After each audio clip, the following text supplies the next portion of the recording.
ঐতিহাসিক ত্রয়োদশ জাতীয় সংসদ নির্বাচনের মাধ্যমে বাংলাদেশের রাজনীতিতে নতুন অধ্যায় শুরু হতে যাচ্ছে। বাংলাদেশ জাতীয়তাবাদী দলের চেয়ারম্যান তারেক রহমানের নেতৃত্বে গঠিত নতুন সরকার আগামী মঙ্গলবার শপথ নিচ্ছে।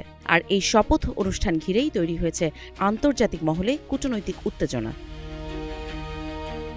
অন্তর্বর্তী সরকারের প্রধান উপদেষ্টা ড. মোহাম্মদ ইউনূস আমন্ত্রণ জানিয়েছেন চীন, ভারত, পাকিস্তান সহ মোট ১৩ দেশের সরকার প্রধানকে। তালিকায় রয়েছে সৌদি আরব, তুরস্ক, সংযুক্ত আরব আমিরাত, কাতার, মালয়েশিয়া, ব্রুনেই, শ্রীলঙ্কা, নেপাল, মালদ্বীপ ও ভুটান।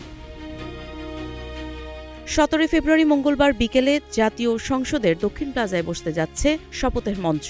এর আগে ১২ ফেব্রুয়ারি ত্রয়োদশ জাতীয় সংসদ নির্বাচনে ২/৩ বেশি আসনে জয় পায় বিএনপি জোট।